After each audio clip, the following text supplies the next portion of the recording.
Good evening, good evening, good evening. Welcome to upper90 Plus. I'm your host, GB. Welcome, welcome, welcome to the show, episode 19. Man, this is an exciting show. This is, first of all, tribute out there to all of the women, International Women's Month, International Celebration of Women. Any woman that is out there, commend you all for what you do in the world. And we thank you and appreciate you from upper90 Plus to all women.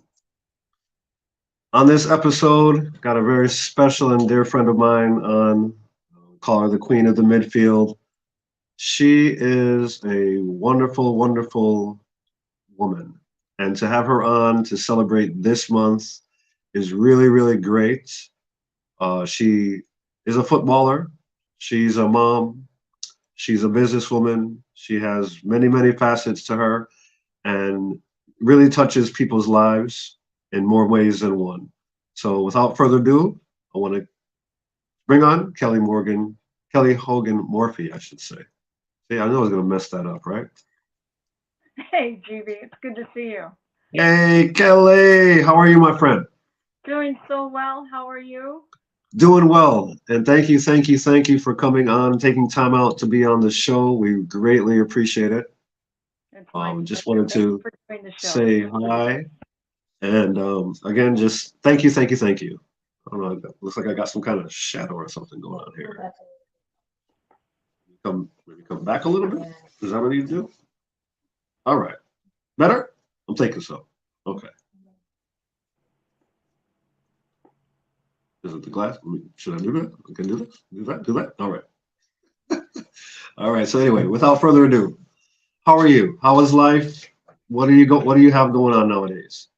Well, I wish I had more soccer going on nowadays. I'm recovering from another injury, which happens, right? If we Oh play long boy. enough, Okay. if we Okay. play long enough, we have the pleasure of, working through injuries. But I'm hoping to get back out there here in the next couple of weeks and be playing more soccer. Okay. Well, here we wish that you heal up and heal quickly. You have you're very active, so I know that, like you said, injuries do happen, and we try to mend from them as quick as possible. Indeed, So we do. tonight on the show, uh, I know your history.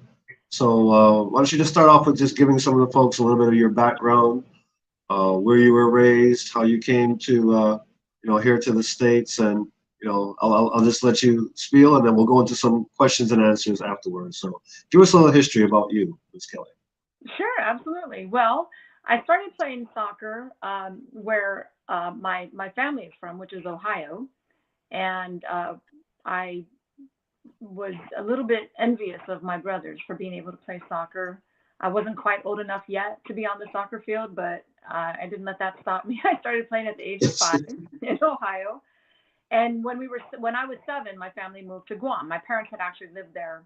Um, they moved to the island back in the 1960s, and my oldest brother was born there. So my family had a history on Guam, but I was born in Ohio. We moved to Guam when I was 7, and I picked up soccer there in a Okay. very grassroots league. Soccer was not yet a well organized or very popular sport on Guam at the time that we moved there. So we had some grassroots league going on. It was really a few folks who loved the sport organized some local teams, and there was really not much opportunity for us to play in organized leagues initially. So we played in what then were the U.S. Navy and the U.S. Air Force leagues. And so we were the local teams that would go on to the military bases and play against the youth teams there. I finished high school on Guam and attended University of San Francisco, where I played soccer. Ended up transferring to Hawaii and played soccer there, and finished at University of Guam. And while I was finishing at the University of Guam, I played for the Guam National Team. I continued playing for the Guam National Team for about 9 years until I was old enough to retire. And I did move back to the States primarily for work. And I've just continued playing as competitively as I can here. But, I will tell you and admit that as competitively as I can has declined year after year. And so my goal now is to go out there and play and avoid injury to the extent possible, have a great time. If I can, help mentor some younger players, but really just enjoy the sport and enjoy the camaraderie that it builds. Wherever I've moved in my life, I've been able to make new friends through soccer, and I continue to do that today as much as I can. Wonderful, wonderful story. Okay. Wow. Quite a bit of a background and quite a bit of international travel as well, I take it. Indeed. How many countries did you visit while you were playing those years there in Guam?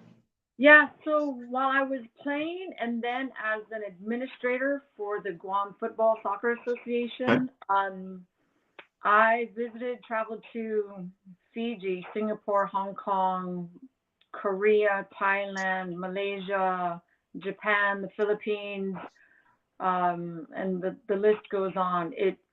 Soccer really brought so many opportunities to my life, and just the opportunities created by the sport would have been, reward enough.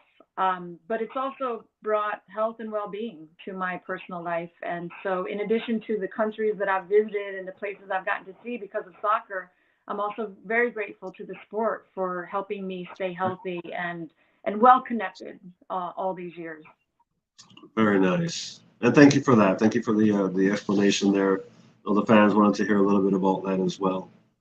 And so we'll just go into a little bit of Q&A right now. I always like to ask my guests many different facets of questions about the position necessarily that you play.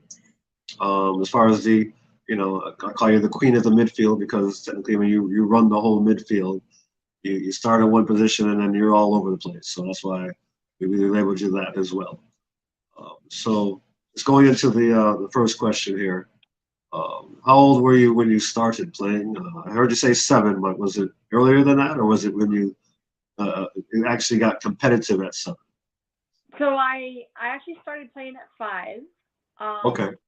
And honestly, GB, I would say that I didn't really specialize in soccer until I was maybe 15, maybe even 16. I played every sport that I could. I was a very active kid. I enjoyed running around. I enjoyed most chasing a ball, any ball. And so at a young age, I had 2 older brothers. I grew up with 2 older brothers. Okay. And, I had to learn to run fast to run from them. But I also, I wanted to do anything they did. And so I tried every sport that I had access to. And I think that around the age of maybe 14 or 15, I realized that I could maybe be good at soccer. And so I started probably specializing in it around that 15 or 16-year-old age. Okay. Excellent. All right. So what do you advise, young ladies at your age back then, as far as the 5 to 7-year-old category, as far as what was your mindset on getting into the sport? I mean, yes, technically back then you wanted to have fun, but what would you advise young ladies now that are watching this at that age, what would you advise them to do to start? Well, so I think I'm probably speaking more to the parents right now, right, than the children at Right. that age. Listen to the parents, right? And I think the most important thing at the age of 5, 6, 7 is to let kids have fun with their motor skills development. It's far too young to specialize in any sport at the ages of 6, 7, 8, Right. even 9, 10, 11. But as important for motor skills development is mental development and emotional development. And I think that we're a little bit too eager these days to push our kids into a specific sport. One of the things that I was lucky to have developed, which served me in my college career and even being able to play at the college level, is that I was a really well-rounded athlete and I was coachable. I was eager to learn, and part of the reason for that is that I wasn't burned out, and I don't think anyway that I had a chip on my shoulder. And even though I might walk onto the pitch not as the most technically skilled soccer player, my coaches recognized that very likely because I had tried every sport that my parents could get me access to, I was an incredibly well-rounded athlete. I could pick up and learn almost anything, and I had great motor skills. And so that served me really well. I think that today we've developed a system, especially in the United States, that almost monopolizes a child's and a family's time by forcing them to be on the pitch more than they're ready for. So if I'm speaking to parents, I would say, don't be in a rush to develop your kid into the best possible soccer player. A parent's job at that age is just to help your kids fall in love with sports and health and physical activity and let them enjoy learning as they develop their motor skills.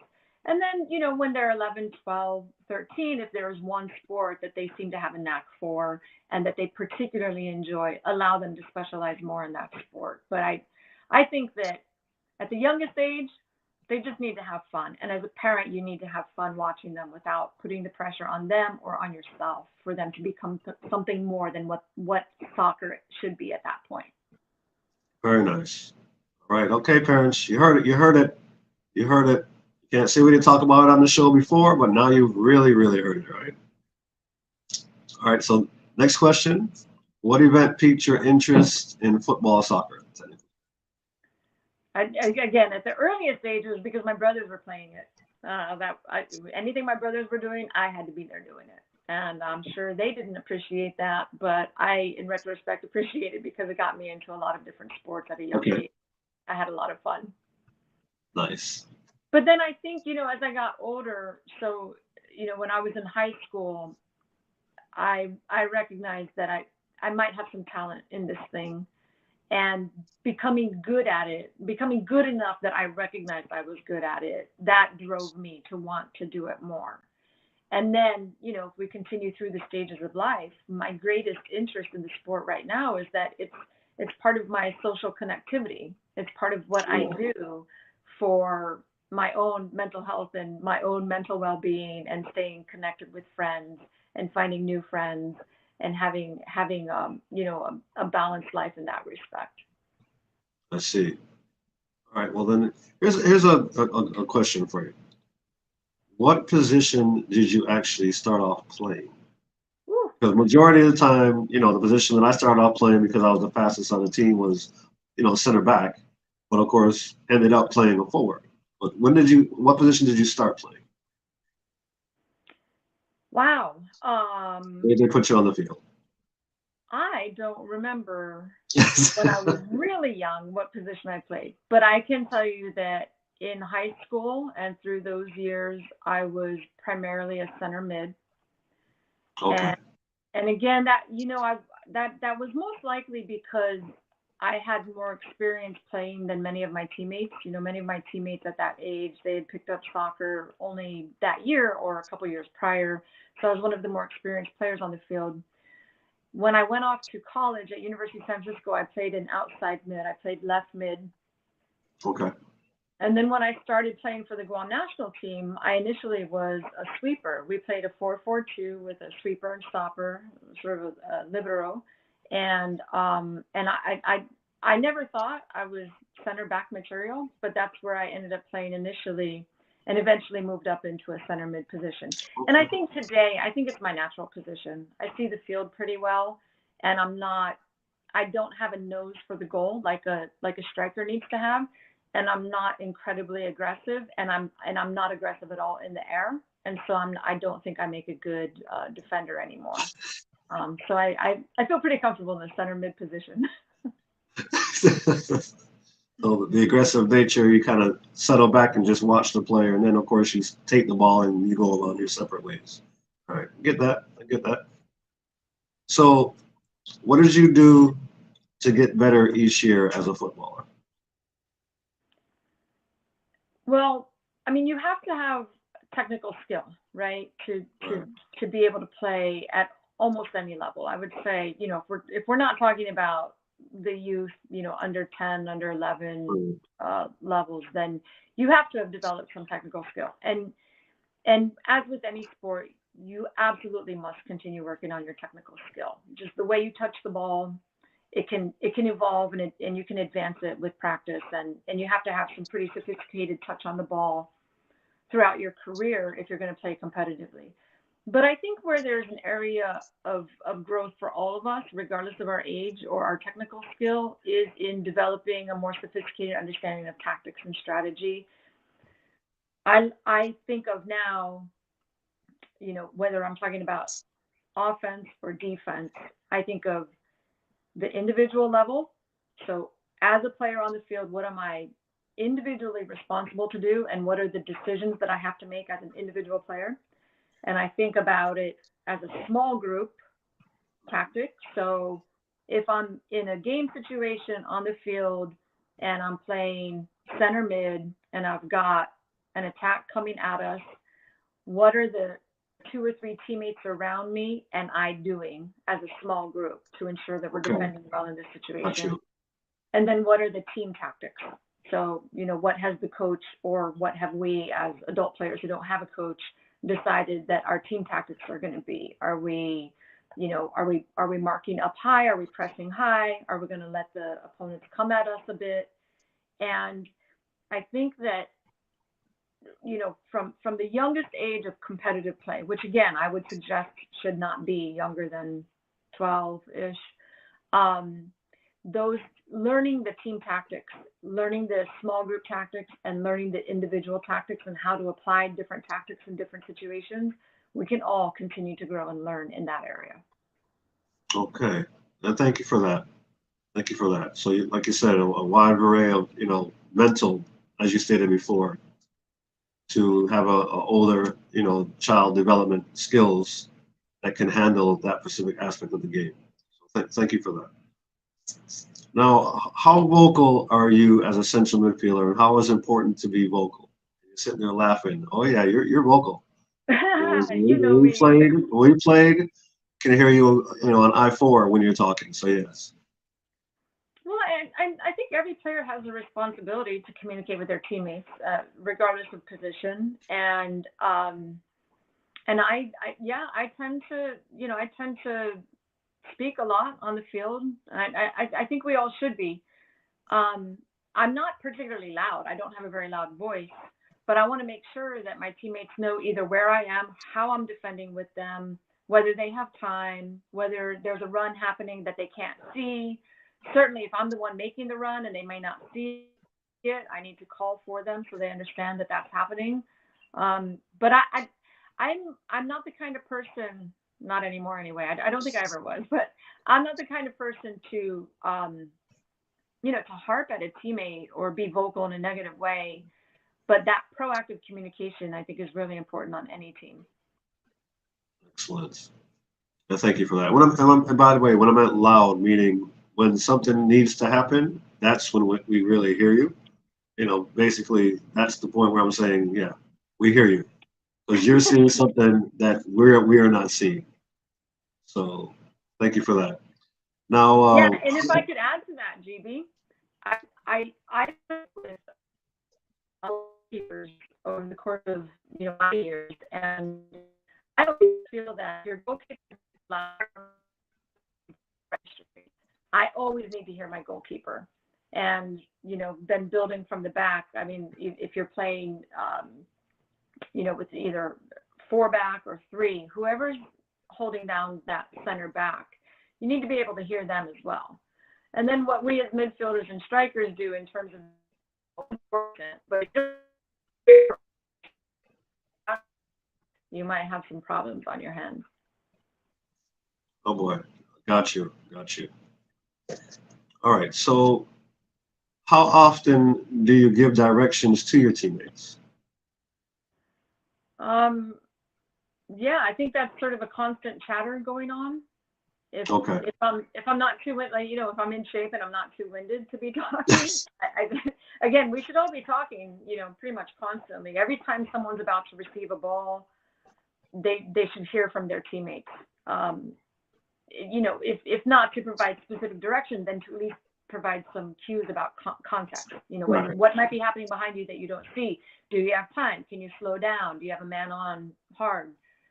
So I think, in the center mid position, I have a lot of vision for what's happening on the field, and I have a responsibility to make sure that I'm sharing that with my teammates. And I like that word that you said. You have a responsibility. That's an ownership position. But every position technically is an ownership position. And I talked about that in my coaching to the players out there that are listening. That whatever position you're in, you take responsibility for that position. And we also talked about on here about learning all of the positions, because of course the motto here is affect the game. If you don't know all the positions, you're gonna be sitting on the bench and you can't affect the game. So, but thank you for that. All right, here's a good question for you. When did you start using both of your feet, and how did you learn to use your non-strong foot, I should say? Yes, I love this question. When when when I was growing up on Guam, there was a time during which my family, we lived on a golf course, and outside our house was the tee to the 11th hole on the golf course. Okay. And because of the weather on Guam, the golf courses mostly have at each tee, there's a concrete shelter where golfers can take refuge if there's bad weather, which happens frequently. I mean, we have, a lot of afternoon thunderstorms similar to Right. Florida. And lucky for me, the way the shelter was built and the way the tee box was built, I could go outside with a soccer ball and hit a ball off of this shelter for hours. The thing I did that I don't see kids doing today in the United States is that I did it barefoot, and I intentionally taught myself to play with both feet. I'm right-handed, and I grew up right foot dominant, but most people today think I'm left-footed because I developed my touch on the ball with my left foot to the point that I actually prefer it. So I started hitting that ball against the wall when I was maybe 7 or 8 years old. And if I Okay. had a wall out here today, I'd still be doing it. Yeah, it's a great. I mean, it's a simple exercise. It's a simple exercise. Not And many kids, of I us. mean, I think parents and coaches feel that they need to overcomplicate things a little bit. Yes. A kid can go outside and hit a ball against the wall for 45 minutes and not be bored. They don't need someone constantly organizing a drill for them. So just having that wall and having a ball at my disposal, that was one of the keys to my development. Yeah, very, very key facts. And I see a lot of money being spent on a lot of the obstacles to put down in the field, and wall players, the iron post and things like that. And if you just keep it very simple, I mean, you have trees in your yard, go and dribble around the tree. You know, 2 or 3 cones, that's magic right there. So it's not an expensive sport to start with, and like I said, the skill set for you to develop, it's very simple because it's normally right there in your own yard. I mean, I used to take screwdrivers and just put them in the ground. That was my cone. So I Nice. had them 12, 13 screwdrivers, and go dribble around. And the goal was not to touch the screwdriver with the ball. So we all make do with what we have, right? Yeah, that's perfect. And do you All still, right. so, and when we play pickup now, if you have an extra t-shirt, you throw a t-shirt down and that's one side of the goal. You throw There we another go. t-shirt down, that's the other side of the goal, There right? we We go. don't need, Well, we don't and need it's the for guys, complicated. for guys like, they say, all right, bring a dark shirt and a white shirt. And it's like, for guys, it's like, well, for me, I just need to bring a white shirt, because it plays shirts and skins. So there we go. So you can pick that up anytime, right? Keep it All simple. right. Keep it simple. So here's some attacking, let's get talk about some strategy here as far as being on the Mhm. pitch. When do you decide to attack the oncoming player, or drop back and maintain your position? So So this you're, example would be the player has the ball at their feet and they're coming to you. okay. So we're making two assumptions here. One, they've already received the ball, and two, they've already turned with the ball or they're already facing Correct. their intended Correct. target, the goal. And you're in the middle of the pitch. You're in the middle of the pitch. Two really important factors. The very first two things I think of. One, what is their speed versus my speed? And if I've been Okay. paying attention through the match, I know if they're faster than me, if they have a great touch on the ball. I know if I'm slower than them or faster than them. I can understand the difference in reaction time. And number two, what's going on with my small group around me? Do I have any other defenders? Am I the last defender? Do I have an entire team behind me? Do I have a second defender? If things are aligning properly and I've not been able to deny my opponent the ball and I've not been able to deny them turning with the ball, and I have support with a second defender and I need to become the first defender, I make sure that I have the second defender in place before I do that. But my approach to, and again, this is dependent on how we match up speed-wise, how confident I feel in that moment, how talented of a player they are. My objective is to contain them and not let them dribble past me. I want to get my teammates in place so that they can help me defend. Once I feel my teammates are in place and I can take a little bit of risk, I'm going to try to make a tackle on the ball. But if I can contain and then jockey my opponent to one side or the other, I'm doing myself a favor, because then I really only have to get them to make a long touch or a mistake, and then I can tackle. But there's such a sequence of decision-making opportunities when we've lost the ball and the opponents have picked it up, that I think that's one of the areas where, if we're not working as a team on developing this tactical skill together, we could all come at it from different perspectives and be completely lost defensively. But again, just to recap that, like my first objective is to not let them get the ball. When we've lost the ball, I don't want my opponent to receive it. If they receive it, I don't want them to turn. I want to deny them turning. If they've already turned, once I have players in place, I'm going to contain and jockey and try to set them up to make a mistake so that I can then tackle. And if I've contained and jockeyed well, they are going to make a long touch, or I'm going to see an opportunity to come in. If I'm not fast enough, if I make a mistake, I have a defender behind me to help me out. Great information. Great information for that. Thank you. Thank you for that input. Off the top here, have you ever gotten a red card? Yes, one. Just one. Okay. Do I have to describe the circumstances? If you wish to. I mean, we're listening. If you wish to divulge. So, do you remember the part where we were talking about I have a voice and I have an opinion? Well, I'm not proud of this, but back in California, playing in a competitive / recreational league, the referee gave a teammate of mine a yellow card for a handball, and it absolutely was not intentional handling of the ball. And this was back before rule changes, and so I told the referee to read the laws of the game. And if they couldn't read the laws of the game, I'd be happy to pull my copy out of my bag and bring it onto the field for that. Oh boy! Having a red card. Okay. My words were maybe not so nice as the way I just said it. Understandable. So I got kicked out, justifiably so. It's the only red card of my life. Only red. Okay. Yeah, I have to be proud too. I mean, I've only had one myself as well, but it wasn't that nice. For getting, I actually got kicked down by the same player 4 times, and my shin guard came out the last time he kicked me down so hard out of my sock. So of course I was standing over him and ready to retaliate, and the referee came over and saw that I was getting ready to retaliate and automatically just gave me the red card because he knew I was getting ready to go in.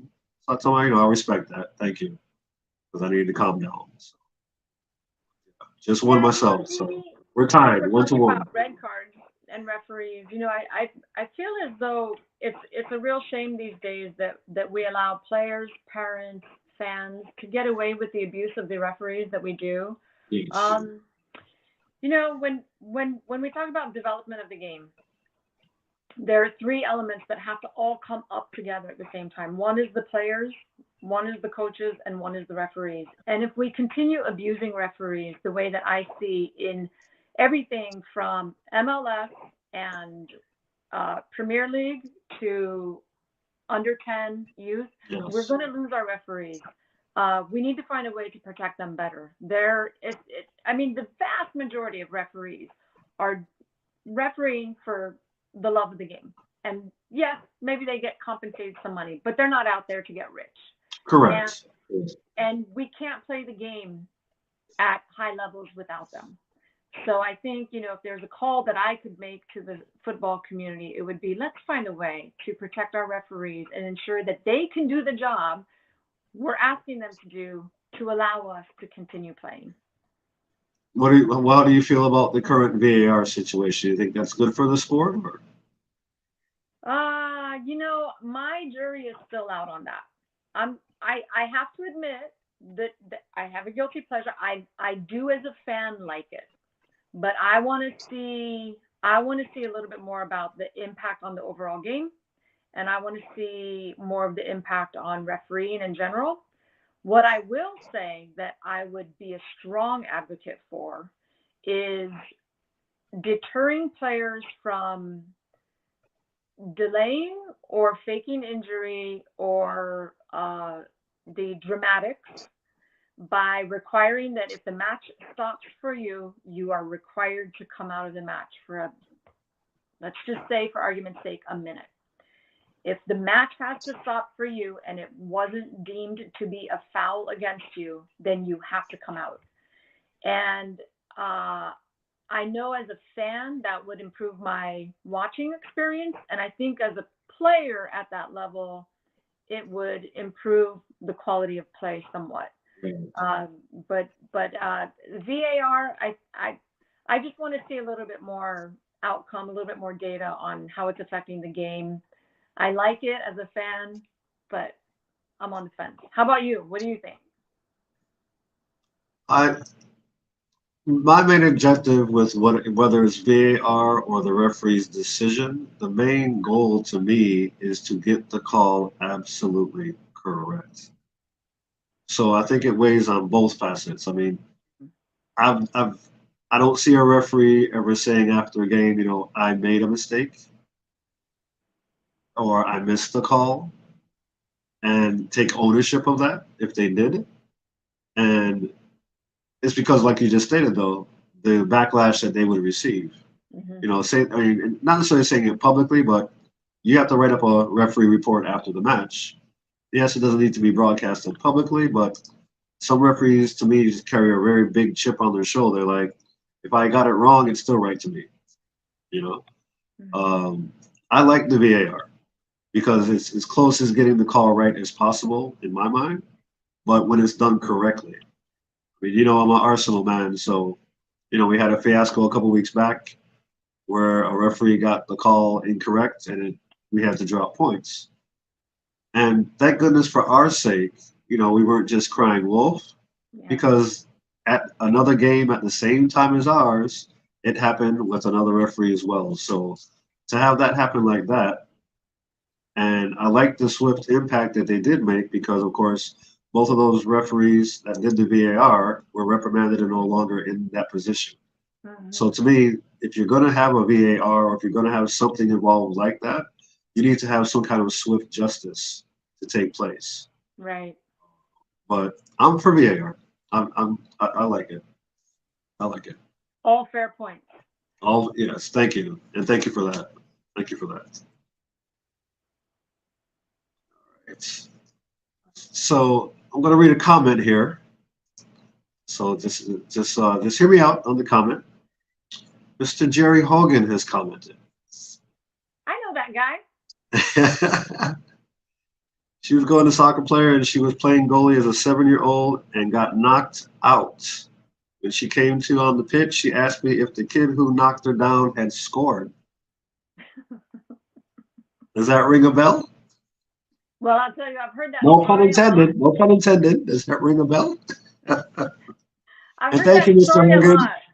Thank you, Dad Hogan. I appreciate that comment. I've heard my dad recount that story quite a bit, but I have absolutely no recollection of it. And I don't know if it's because I was knocked out cold or because it didn't happen. Okay. I like to give my dad the benefit of the doubt. I think it happened, but I really did. I mean, from a young, again, I grew up the youngest of 3, 2 older brothers. I had to be scrappy. I had to be competitive. Yes, you had to fight, right? And I had to go for it. And so I could see that happening. But okay. I will tell you that these days, that would not happen. I'd knock myself right off the pitch and be content sitting and watching the rest of the match. That's awesome. That's awesome. All right, so we'll get back to some positional questions here for the viewers and players. So you're a midfield player. What is your job in the wall on a free kick? So when a free kick takes place, for your position, what do you do? Well, the first thing I do is listen to both the goalkeeper and the sweeper or the center back, whatever formation we're playing. In my current physical state, as a nearly 50-year-old woman who's had 3 concussions in her life, I don't have anything to do with walls anymore. You're not in the wall. All right, so we'll get that straight. No, you're not in the wall. Okay. But in my playing days, obviously it depends on where you were at the time of the foul and whether they're Okay. getting ready to do a quick restart. I think that's one of the situations where a coach can teach you the ideal formation, right? And a Okay. coach can say, if this happens 25 yards out, this is who we want and where. But this is what makes it the beautiful game. You can't dictate as a coach or as a manager or even as a player at training every element of every situation and how Yes. you're going to respond to it. You have to respond to the situation as it happens. The context influences everything, and you got to be sharp. I mean, soccer Right. players are sharp. We're always thinking. We're doing a lot of calculations in our heads. It's a very free flowing, creative sport, and that's why it's Yes. beautiful. So in my playing days, I might be in the wall. I was one of the taller players on my team, so that made sense.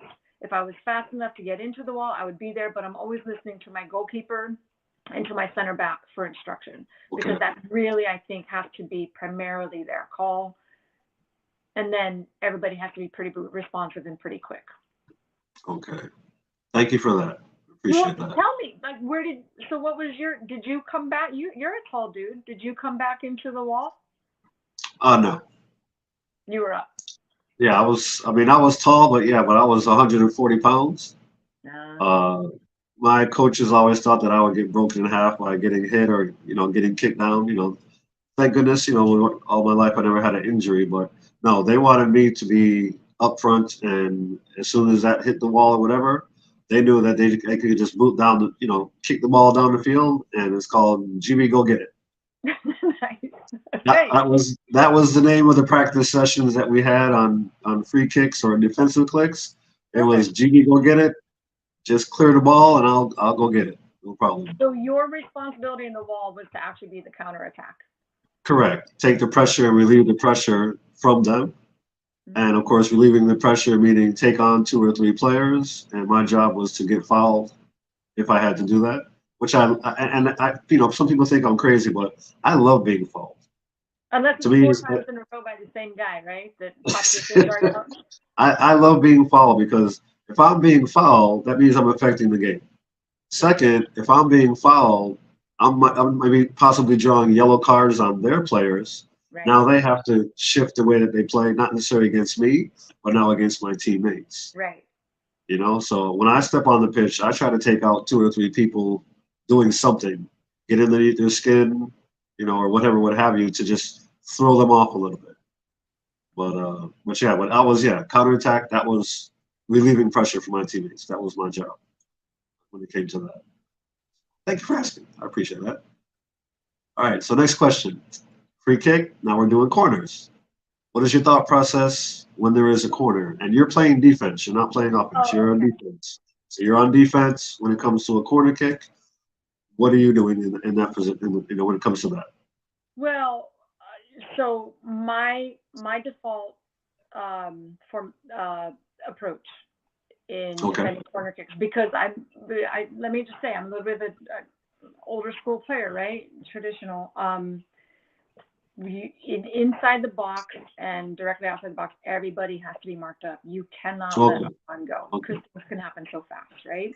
And I know that there are some approaches to defending corner kicks now that employ like a modified zone defense, which I wouldn't know how to coach that. I've never done it. I don't know how to do it.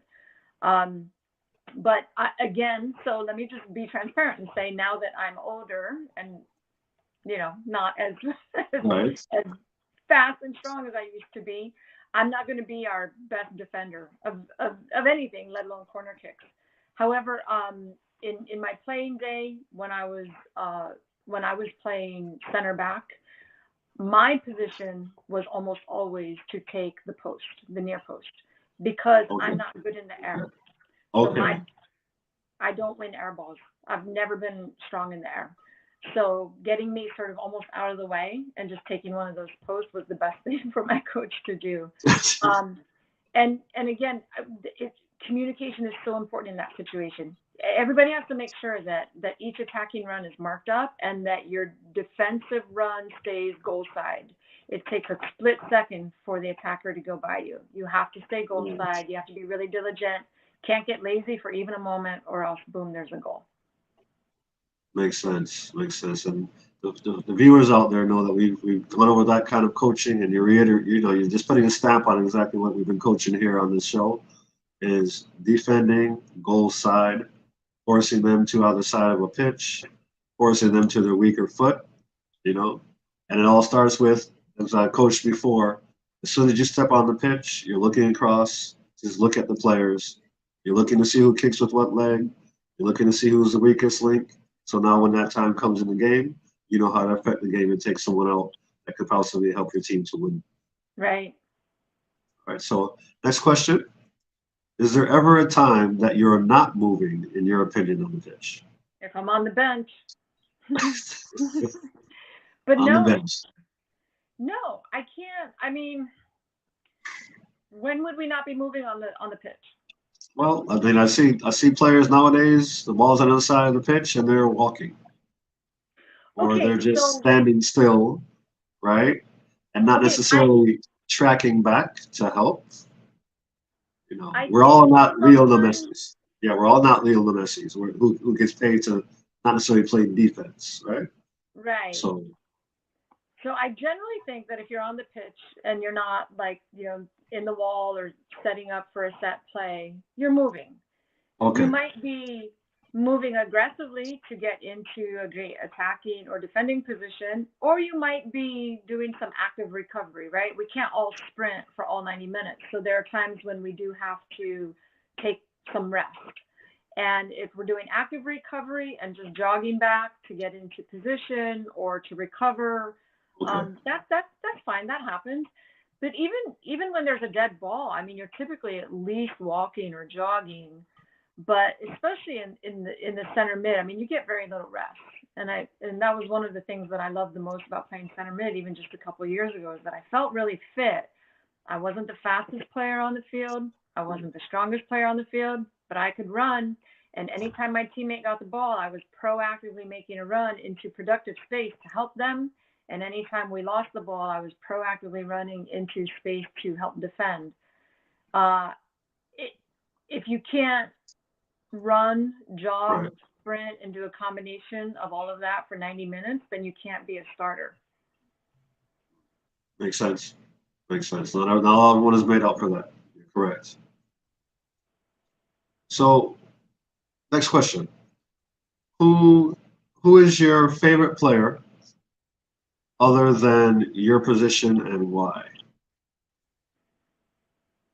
Wow. Okay. Other than my position, gosh, GB, I love the game so much that I joke that sometimes I cheer for the wrong team because Okay. I just I just there are so many good players and there are so many players, and I'm talking specifically about women. The way women play soccer today, it is so advanced, so much more physically and technically advanced than when I was playing, that I even have a hard time relating to what they're doing on the field. I mean, I've played, I've been on the pitch, and I understand what it takes to do a certain type of thing.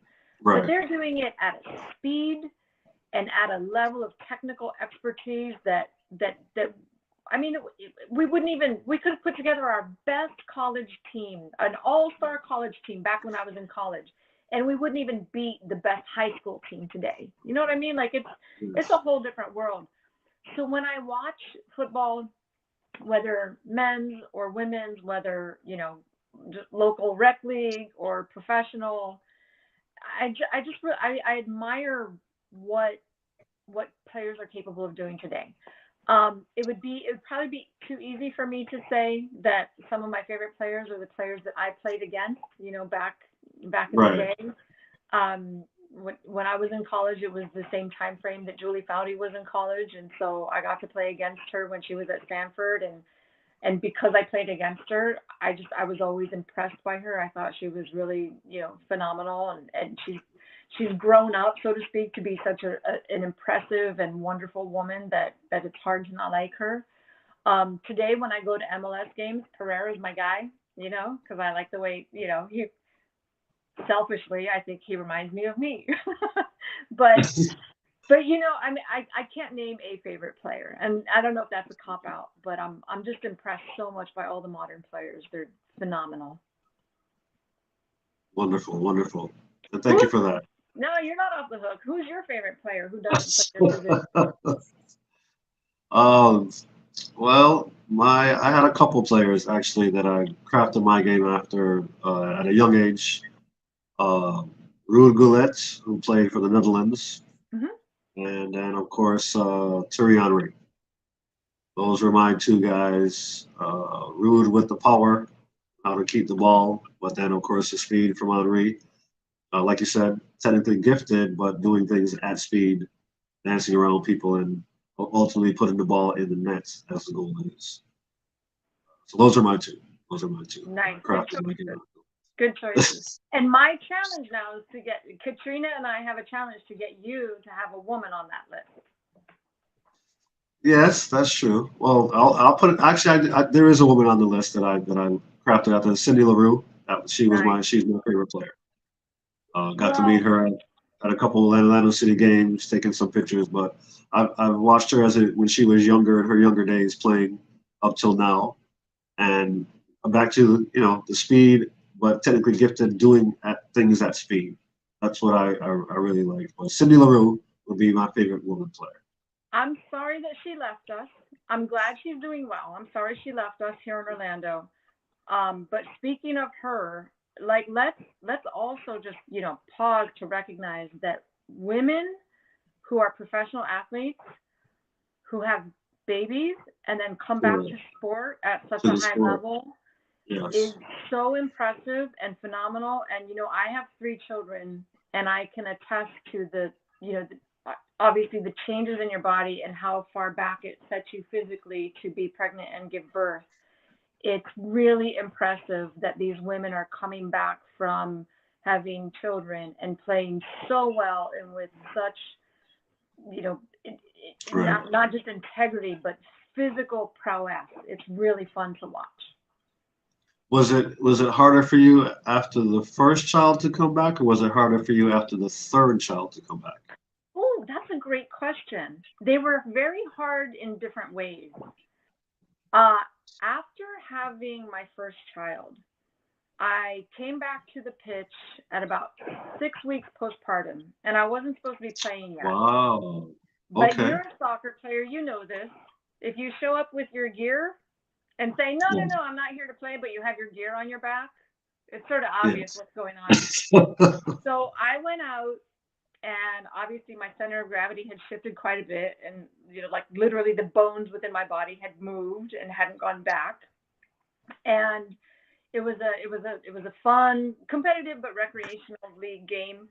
And my teammates were like, Kelly, come on, you got to come in. And so in the second half, I came in for a few minutes, and my brain was still of the mindset that I had a certain level of speed and coordination and that I knew where my feet were Right. going to be.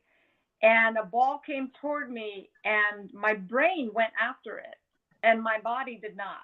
And I hit the ground so fast and so hard that all the women on the team who already have children just laughed knowingly, and the men were like, "What just happened?" So just that sort of disorienting, not really having the mind body connection was really hard after the Right. first one. But after the third one, and actually after the second one, just having the time to get back into shape and get physically fit once you have 2 or 3 kids. I mean, after one kid, it's hard, but after three, having the time to train and play became very challenging. And so it was hard in its own way. But I sort of knew what to expect stepping on the field again. And I slowed my brain down and I told myself, you're not, you don't know where your feet are, so take it a little bit easy this time. I knew Take it easy. Gotcha. Gotcha. yeah. All right. So, question here. I think this is a nice little question I always like to ask as well. My question will come up. I like all your banners. And what do we have there? I see Orlando City, Juventus. Oh, yes. Got my Gunners, got my Wolfsland, got my Juventus, of course, Orlando City, of course. Um, then I got my She Believes Cup banner. See, I've got my representation. Nice. And of course, I have my France banner for Henri. So yes. Nice. I have my Guam flag, but it's off screen. You can't see it. So if I were to turn my camera around, you would see my Guam. You can see it? Okay. Fantastic. All right. So what are you doing currently and hope to do in the future? Related to football? Correct. Yeah. So I like I mentioned, I'm coming back from another injury, and I know that my footballing days are numbered. Like many, formerly competitive football players, Right. I have some pretty significant knee issues, and I'm eventually going to need a full knee replacement on one side. So I'm really just trying to take advantage of the whatever time I do have left playing. I did many years ago. I studied for and received my coaching license from the Asian Football Confederation, a C license. Congratulations. Thank Wonderful. you. Thank you. And I did coach high school and younger players for a period. And I got away from that because, of course, I have my own family now, and I'm focusing Right. on my full-time work, but also my kids. I hope that someday I'll be able to get back out there and coach. I really enjoy helping people come to love the game. I I don't know that I would like to coach at the high school or higher level anymore, Okay. because I just don't have that competitive drive in me anymore. But what I do have is a love for the game and a desire to help other people, whether they ever become competitive players or not, just learn it and find enjoyment through it. So I think that someday I might be coaching again, but Okay. probably at either a really young level, like really young kids, Okay. or maybe even recreational adults, people who just want to try the sport and pick it up for the first time. But I want to help spread that love for the beautiful game. Yes. You and me both. Right. Oh, And I think again, we're a coaching team now. I think we just formed a coaching team. there we go. There we go. And, I'm doing this, being a part of this podcast, is my a way to give back as well. As we, like you stated, we have work schedules, families, things like that. But to take a little time out just to give a piece back, is the ultimate goal. Passing down our knowledge to the younger generation and those that are our age that wish to maybe even start now playing. Which leads into the next question. What advice do you have for players your age to affect the game right now, as far as maybe even picking up and wanting to even start playing? Oh, okay. So I think most players my age probably have started families of their own, and I think most people who played soccer competitively are probably more of the mindset that I am, which is, hey, like we don't have to push our kids into being the best soccer players ever. But you do Right. see it every now and then, right? You see some formerly competitive players who are pushing a little bit too hard. So I would say my advice to players my age is go easy on your kids. Don't push them to perform for your gratification. Let Gotcha. let them enjoy the sport on their own. Now, for players my age who are either continuing to play or getting into the sport, we've Right. got to accept that Yes. we're Yes. physically limited now, and we've got only a limited number of days and years before we're not actually able to play competitively anymore. So, like to your Right. point earlier, let's pass it on. Let's pass it down to the next generation and help them enjoy the sport a lot. Very nice. Thank you for that. All right. So Any shout outs to anyone out there as we end our session here? Thank you for the opportunity. I I wouldn't be in soccer if it weren't for my parents. I wouldn't be in any sports if it weren't for my parents supporting it. You know, I was born in the early 1970s, and girls in sport were usually girls in a particular type of sport. And the sports I did broke that mold a little bit at the time. And I appreciate that my parents and my family were willing to, just put it out there and let me be me. And so my greatest gratitude goes to my family and my parents for allowing me to have this gift in my life. Very nice. Very nice. Well, thank you very much for being a part of Upper 90 Plus. Greatly appreciate it. As I do for all of my guests, I did make a special video uh, for you and the family. So we'll go ahead and play that now, and then we'll come back on air and we'll let you go and get back to your everyday life, right? So just bear with me here as we start the video tribute.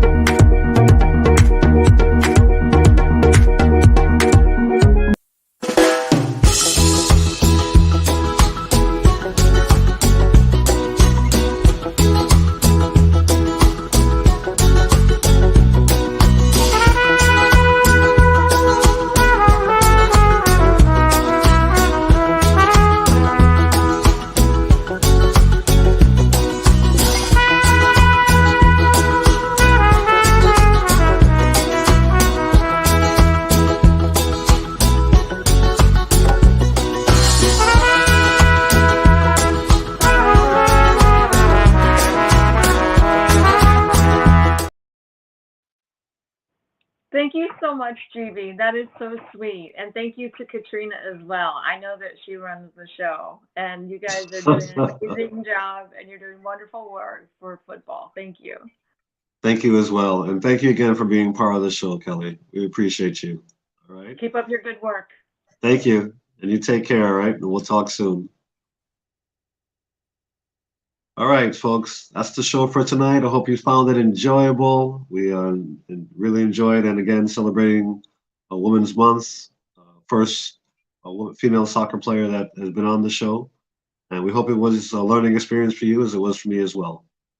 And until next week, signing off, GB from Upper 90 Plus. Wish you all a wonderful evening. Have a great week, and we'll see you next Monday night. Go out there and affect the game.